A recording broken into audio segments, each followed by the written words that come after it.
For me, one of the really good television programs on at the moment is the ABC Antique Roadshow.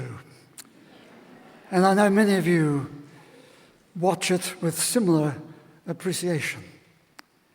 And out of all the items that they bring on show, the cameras can turn to an old chair, a piece of jewellery, a cracked pot, and the expert of the show, with great excitement, astonishes us by saying, this piece, this chair, this cracked pot dates back to 1631. And that was the year that John Donne, the poet, died. You might have heard his words or read his words. No man is an island entire of itself. Every man is a piece of the continent, a part of the main. Sometimes that connectedness is reassuring. But there are other times when we would wish to break that connectedness. We don't want to be part of the main. And indeed in Europe at this time, as scores of people search for a new home, there are those who say, they're not part of us. They're not part of us at all. And there is one expression of global ambivalence. We are bonded together as one people on planet Earth, but there's often a strong reaction amongst us to break that bond and let large sections of the human population drift into oblivion. Ambivalence. John Donne wrote another poem about ambivalence, the ambivalence of loving and hating. Take heed of loving me, because you'll hate me too. We know something of that human ambivalence. Yet he says, love and hate me too. Oh, let me live, yet love and hate me too. The two together. In his wisdom and insight, he knew something that we frequently would prefer to reject: the ambivalence of everyday life. That's how things happen. Ambivalence is part of life. But we can get so vastly frustrated about the this or the that. We can get angry and outraged, and that we have to endure this two-way behavior. As the scripture said today, I'm torn in two ways. The ambivalence of everyday life. Many people know the theme, which says, I love my work, but I hate the people. Or it can be reversed and says, my work life is very stressful. It's even very boring. I'd like to get out of it, but the people are a pleasure. And I like being with them, even though my work is far from my choice.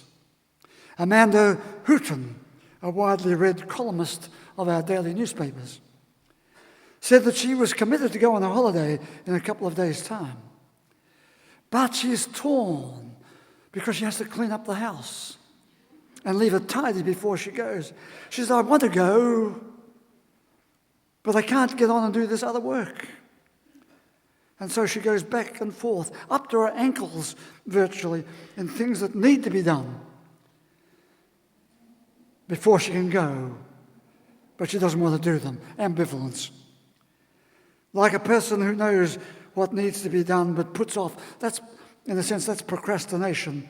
It generates problems, and we all know about them. So I've called this address today Passionate Ambivalence. Passionate because you are part of everyone's drama. We're all part of this.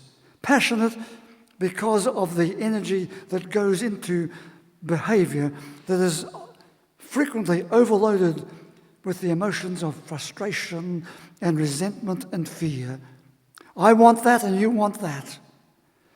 The behavior of evasion and confusion, of accusations and criticism of ourselves and castigation of others. Why passionate? Passionate ambivalence? Because we get so overloaded with our emotions, overloaded with our indecisiveness and our self-righteousness, with our uncertainty and our grandiosity. We want things this way, no other way. This way, no ambivalence. I should do that, but I've got to do that.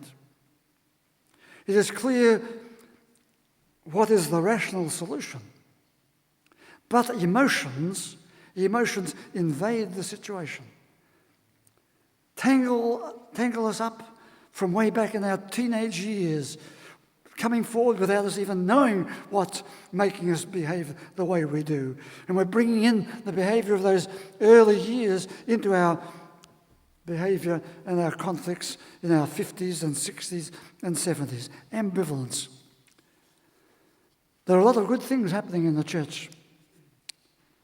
And I enjoy that, says somebody. Very stimulating. Indeed, I often get inspired by it. But there's the other side of church life, and I hate it. There are the belief systems that are ridiculous. There are some of the hymns that are pathetic, and we can't sing them.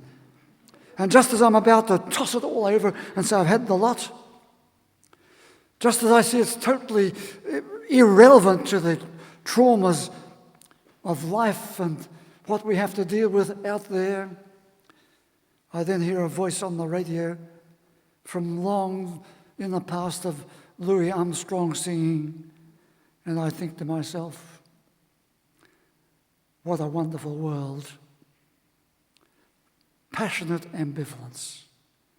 Being aware of the coexistence of good and evil, and owning and exalting the good. Being strong enough to be generous in the conflicts of this and that, our daily ambivalence. Life's many ambivalence. And there they are, part of our life. And we get so impatient and so intolerant about it. It's about your marriage, it's about your family, it's about your work, it's about your relationships, it's even about your growing older, your old age. Wherever you attempt to steer your boat, ambivalence draws alongside, indeed often comes right on board. Ambivalence can run right across every aspect of life. And all of these can carry a load of anxiety at the same time.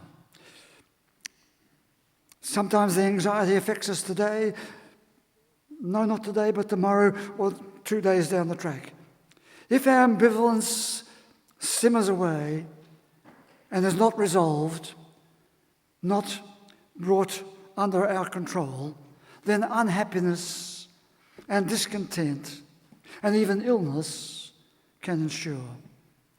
Thus, we need to do something about our ambivalence. What is the main issue here? How is it affecting us?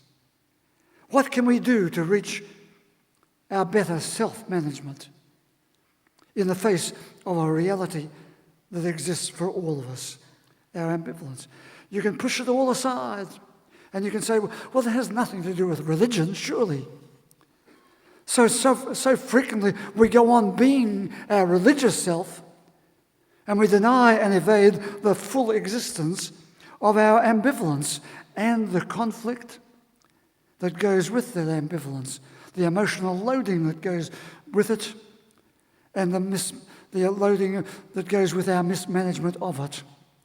So we can be perfectly unbearable to live with because we haven't really looked clearly and successfully at what is one of the givens of life, that life is about dealing with our ambivalence. So we want to live a strong life into old age. But living comes with pain and dying. It comes with loss, the loss of the person and the loss of the meaning that life once had. It's about the uncertainty about finding a new direction. It's uncertainty about people, uncertainty about the things that you once cared a great deal about. How will you live with this everyday experience, really, your persistent ambivalence?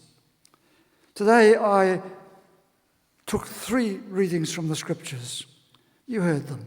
First, Joseph, interpreting the Pharaoh's dream. 7 years, 7 bad years. 7 years, 7 good years.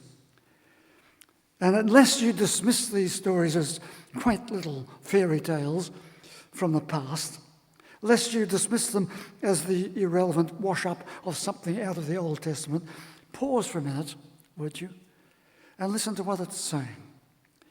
It says, it is easy to die in your bad years. It is easy to die physically, emotionally, spiritually in your bad years. It says, but you can accept the ambivalence of life if you plan for the bad times, keep good faith and a good spirit in those bad times, and then celebrate the good times.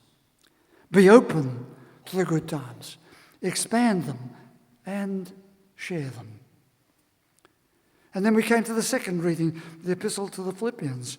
It says, you can be like any one of us, torn in 2 ways. But hear these words. Be part of a good purpose, it said. Be passionately hopeful. Add joy to your faith. So what is it saying? Retain a good purpose. Maintain a good mood. Add joy to your faith, a good emotion, good feelings.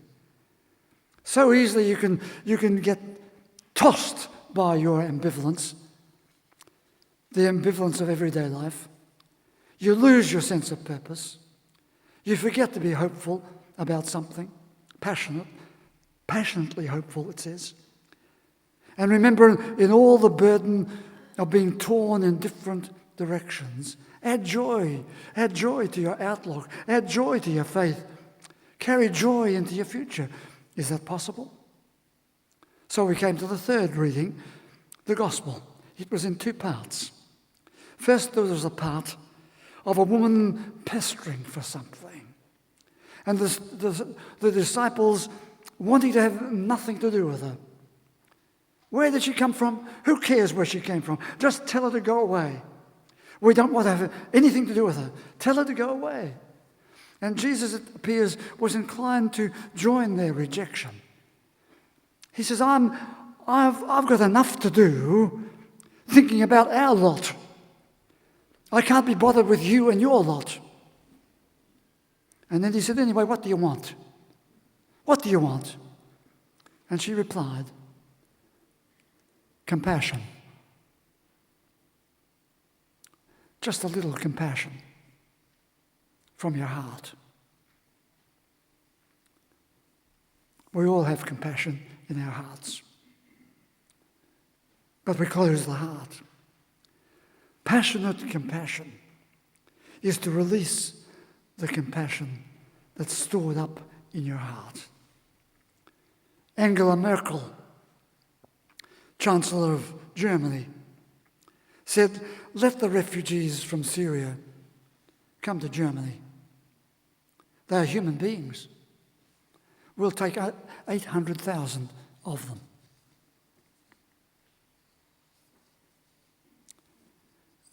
And we said, we are ambivalent about that. And then the second part of the gospel story sat right on top of that first part of the woman asking for compassion. The second part of the gospel was about the crowd, a mob of people, hungry. And the disciples again said, we've got nothing to feed this lot. Jesus said, listen to what he said. What have you got? And they said, not much.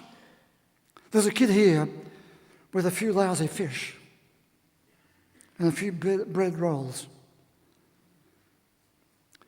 Jesus said, you've got more than enough. Share it.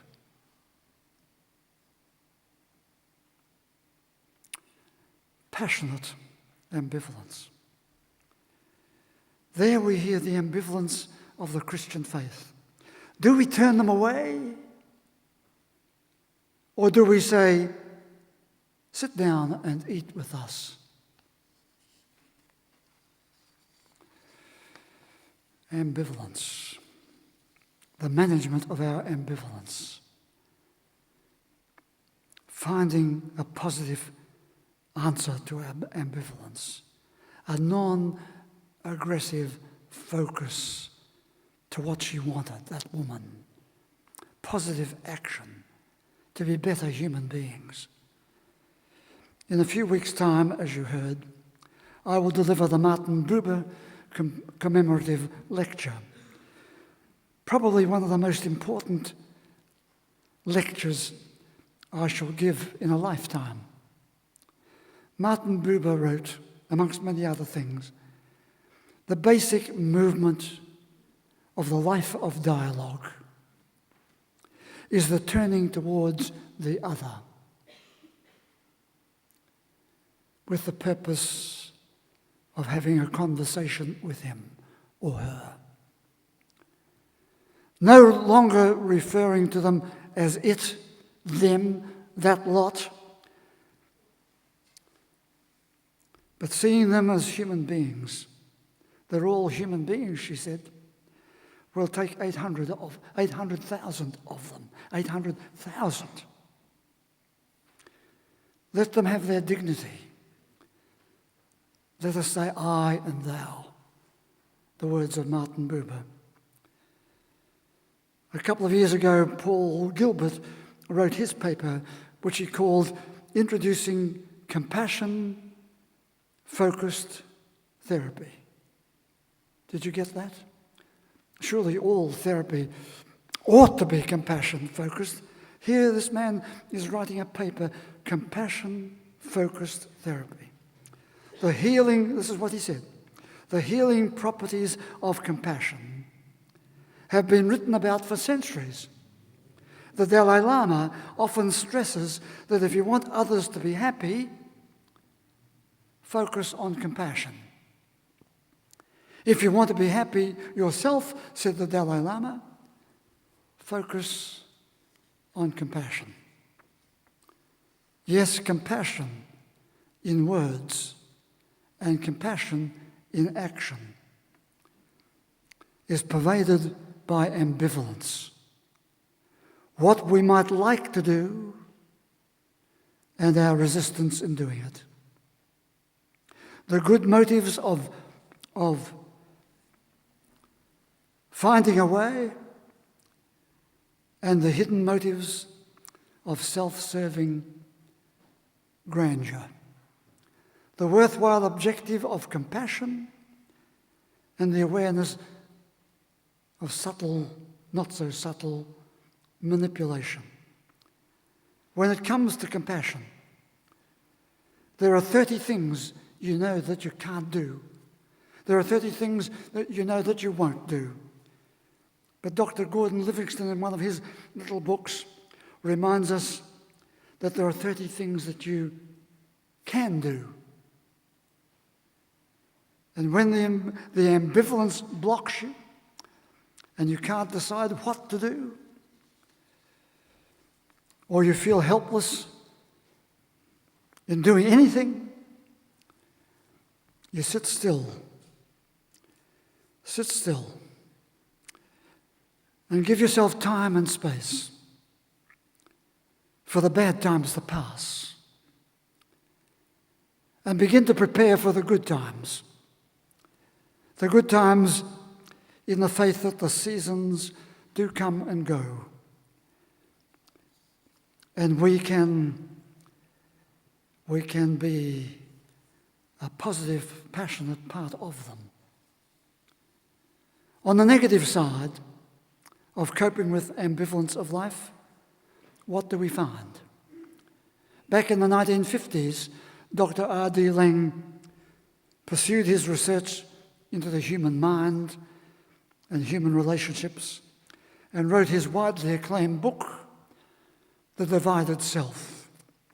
And that's what we are often portraying in minor forms or in major conditions, the divided self.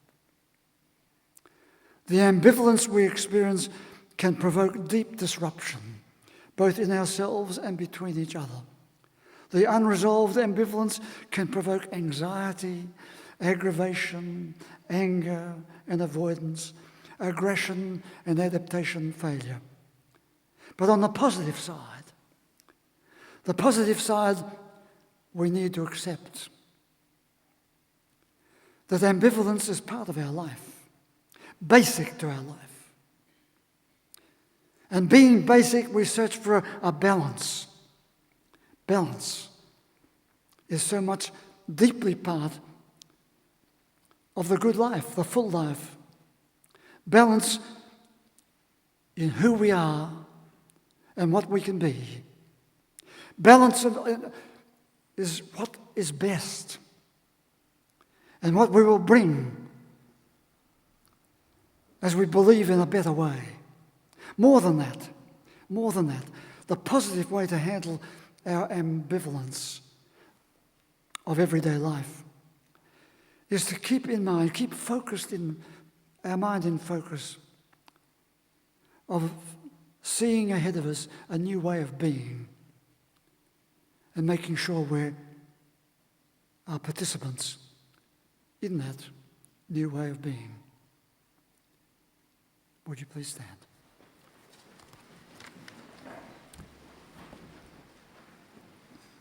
Say with me, Our Father, who art in heaven, hallowed be thy name. Thy kingdom come. Thy will be done on earth as it is in heaven. Give us this day our daily bread, and forgive us our trespasses, as we forgive those who trespass against us. And lead us not into temptation, but deliver us from evil. For thine is the kingdom, the power and the glory, forever and ever.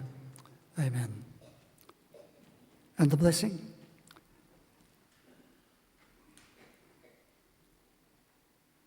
May the God you see in all the colours of creation arouse in you a sense of awe and wonder. May the God who is a sacred presence be real to you. May the God who is a source of inspiration and courage keep calling you forwards. May your God go with you and bless you today and always.